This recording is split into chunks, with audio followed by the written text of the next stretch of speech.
Hola, ¿cómo están? Seguimos en el segundo capítulo de nuestra aventura para la prueba de transición de historia. Hoy nos convoca una palabra que es algo enredada, pero que es simple cuando nos damos cuenta que la usamos habitualmente, y es la demografía. Son las preguntas que nos hacemos acerca de nuestra población. ¿Habrán muchas personas en el mundo? ¿Cuántos somos los chilenos? ¿Alcanzarán los recursos para mantener a toda la población? Esas son preguntas que son propias del estudio demográfico. Ya Malthus se la hacía durante la Revolución Industrial y se preguntaba si la gran cantidad de personas que estaban naciendo en esta transición demográfica que está vinculada con la Revolución Industrial podrían mantenerse en el tiempo con los escasos recursos que se producían en el mundo. Él acuña finalmente la frase de los bienes son escasos y las necesidades son múltiples, con la que debatimos habitualmente. Ya ustedes podrán intuir que yo no estoy de acuerdo con esa frase, pero que sin duda funda las preguntas que se hacen desde el estudio demográfico. La demografía finalmente estudia el comportamiento de la población en un territorio a lo largo de un tiempo determinado, ¿no? Cómo fluye finalmente esto de que nazcan personas, que mueran personas, que vivan más tiempo hoy que antes, que se usen los recursos de cierta manera y no de otras, que se use el espacio y el territorio de una manera y no de otra. Estas son las composiciones o los elementos de base finalmente que tendrá la demografía. Nos preguntaremos acerca de si las densidades de la población, vale decir, el número de habitantes dividido por la superficie, en este caso kilómetros cuadrados, va a ser el suficiente como para poder entregarle los requerimientos y oportunidades que necesitan hoy dentro de las ciudades, dentro de los pueblos, dentro de las regiones, de los países y del globo en general.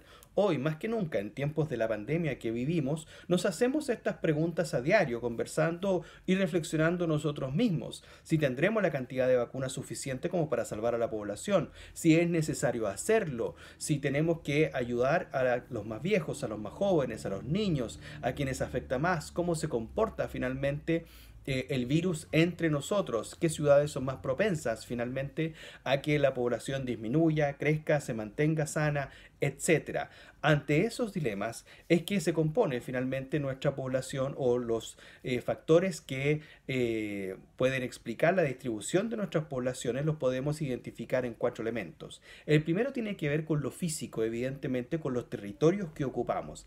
Ahí es donde la población finalmente se distribuye de una manera que nosotros podríamos llamar en inicio caótica o muy ordenada en función del origen de ese territorio, ciudad, pueblo, localidad, etcétera.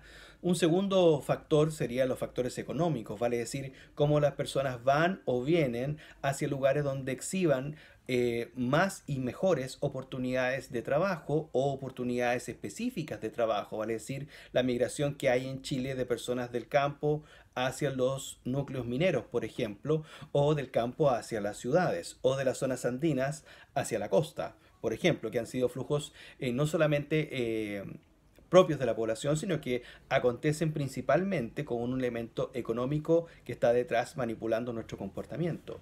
Un tercer elemento tiene que ver con el político administrativo. Un factor de la distribución de la población es político y administrativo, ¿no? Las ciudades se dividen, tienen límites, se componen de cierta manera, se segrega espacialmente, se hacen poblaciones de un tipo en un lado y muy lejos se hacen de otro tipo, ¿no? La segregación puede ser una decisión, evidentemente, y ha sido una decisión en Chile dentro de la composición de la distribución de la población. Y por último también, y muy profundamente, hay factores históricos, vale decir, las ciudades y las formas como se distribuyó la población en nuestro territorio y en todo el territorio del mundo, históricamente tiene elementos que son constitutivos de nuestra cultura. En Chile, la población desde la colonia se ha distribuido más o menos en los lados buenos del río, en los que no se inunda, en los núcleos financieros, las grandes familias, y en los lados malos del río, en las chimbas, lo han ocupado las poblaciones migrantes pobres, ya sean nacionales o internacionales. La pregunta es hoy, ¿cómo debieran componerse las ciudades? ¿Son los desafíos que tenemos hoy más o menos los mismos que tuvimos en la época colonial? Desde la revolución industrial en adelante hay más personas en las ciudades, lo tenemos muy claro. La pregunta es si la densidad que tenemos hoy dentro de la ciudad va a poder solventarse con los recursos que existen o que nosotros podremos generar dentro de los próximos años. Los dejo con una pregunta de prueba de transición. La pregunta es la siguiente.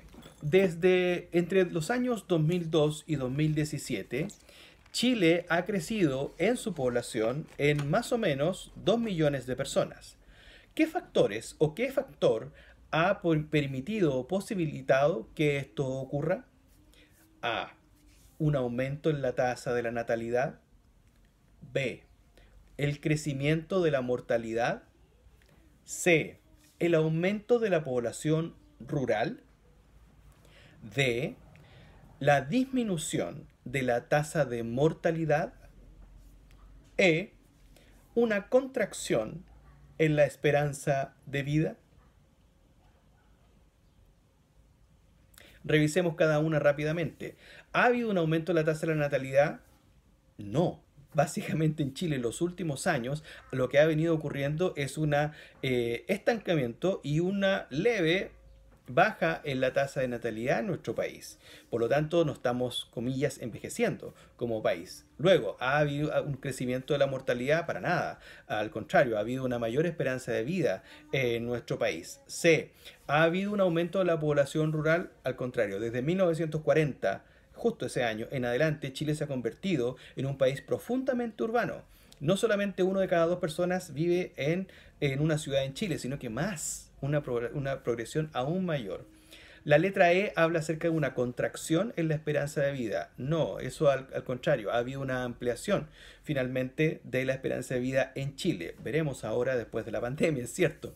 Y la respuesta correcta es la letra D. Lo que ha disminuido es la tasa de mortalidad. Como hay una mayor esperanza de vida en Chile, con mayores recursos de salud, alimentación, refrigeración, transporte, comunicaciones, ya vamos a ir viendo esto, existe hoy una disminución en la tasa de la mortalidad. Vale decir, morimos un poquito más viejos que lo que lo hicieron nuestros abuelos y nuestros tatarabuelos.